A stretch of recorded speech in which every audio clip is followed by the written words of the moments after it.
Halo semuanya, kembali lagi bersama saya Ricardo Rahul, mahasiswa S1 Keperawatan, Angkatan 2004 Universitas Katolik Indonesia Santo Paulus, Ruteng. Jadi, pada kesempatan kali ini, saya akan membawakan pidato tentang stroke. Tugas ini sebagai salah satu syarat untuk mengikuti ujian akhir semester mata kuliah Komunikasi Dasar Keperawatan. Supaya tidak memperpanjang waktu, langsung saja kita ke materi. Teman-teman, pernahkah kita membayangkan bagaimana rasanya ketika tiba-tiba tubuh tidak bisa digerakkan? Ketika berbicara menjadi sangat sulit, atau bahkan kehilangan penglihatan secara mendadak. Itulah sebagian kecil gambaran dari apa yang terjadi ketika seorang terkena stroke. Jadi, apa itu stroke? Secara sederhana, stroke adalah kondisi yang terjadi ketika pasokan darah ke otak terganggu. Gangguan ini bisa disebabkan oleh dua hal utama. Yang pertama, penyumbatan stroke iskemi. Ini adalah jenis stroke yang paling umum, di mana pembuluh darah yang menuju otak tersumbat oleh gumpalan darah atau plak. Yang kedua, pecahan pembuluh darah stroke hemoragik.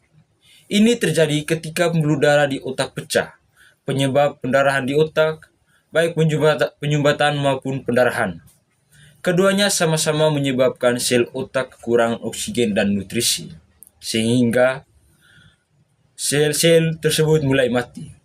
Kerusakan pada sel inilah yang kemungkinan mempengaruhi fungsi tubuh yang dikendalikan oleh area otak tersebut, seperti bicara, gerakan, memori, atau bahkan kesadaran mengenai gejala stroke. Mengingat stroke, kita harus mengingat kata segera. Satu hal yang sangat penting dalam penanganan stroke adalah kecepatan. Semakin cepat stroke dikenali dan ditangani, semakin besar peluang untuk meminimalkan kerusakan otak.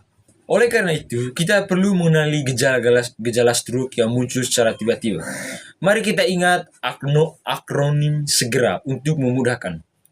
Yang pertama, S. Senyum tidak simetris. Salah satu sisi wajah terlihat menurut atau tidak bisa digerakkan sempurna saat tersenyum. Yang kedua, E. Gerak sempurna tubuh melemah. Lengan atau tungkai di salah satu sisi tiba-tiba terasa lemah atau mati rasa. G. Bicara, pelo, cadel, tidak dapat dibicara. Kesulitan berbicara atau ucapan tidak bisa dijelas atau bahkan tidak bisa mengeluarkan suara sama sekali. Yang berikut, E. Kebas atau bal, terasa mati rasa pada sebagian tubuh. R. Rabun, pandangan tiba-tiba kabur pada saat atau kedua mata. Yang berikut, A. Ataksia, gangguan keseimbangan, pusing, kehilangan keseimbangan, atau sulit berjalan. Jika ada orang di sekitar Anda mengalami salah satu atau beberapa gejala ini secara tiba-tiba, jangan tunda, segera cari pertolongan medis darurat. Waktu adalah otak. Time is brain. Dalam kasus stroke, pencegahan stroke investasi untuk kesehatan jangka panjang. Hadirin sekalian, meskipun stroke terdengar menakutkan, kabar baiknya, stroke adalah teman-teman sekalian, meskipun stroke terdengar menakutkan, kabar baiknya adalah stroke sangat bisa dicegah. Kunci pencegahan terletak pada pengelolaan faktor risiko dan penerapan gaya hidup sehat. Mari kita bahas langkah-langkah pencegahannya. Yang pertama, kendalikan tekanan darah tinggi atau bisa dibilang hipertensi. Hipertensi adalah faktor risiko terbesar penyebab stroke.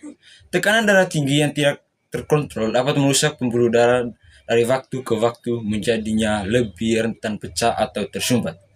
Yang pertama, rutin periksa tekanan darah. Lakukan pemeriksaan secara berkala minimal setahun sekali. Yang berikut, ikut anjuran dokter. Jika diagnosa hipertensi, patuhi pengobatan dan anjurkan gaya hidup yang diberikan dokter. Yang berikut, kurangi asupan garam. Batasi makanan tinggi garam karena dapat meningkatkan tekanan darah. Yang kedua, kelola diabetes. Kadar gula darah tinggi yang tidak terkontrol dapat merusakkan pembuluh darah di seluruh tubuh, termasuk otak. Kontrol gula darah. Bagi penderita diabetes, pastikan gula darah selalu dalam rentang normal. Yang berikut, gaya hidup sehat.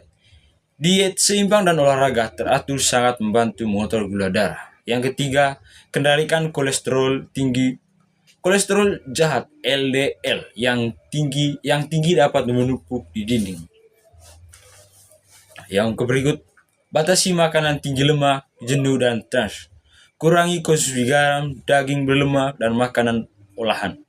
Perbanyak serat konsumsi buah, sayur, dan biji-bijian. 4.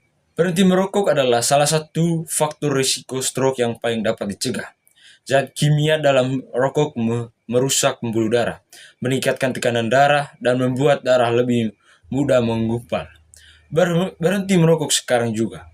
Ini adalah langkah paling efisien. Video dari saya. Terima kasih atas perhatiannya.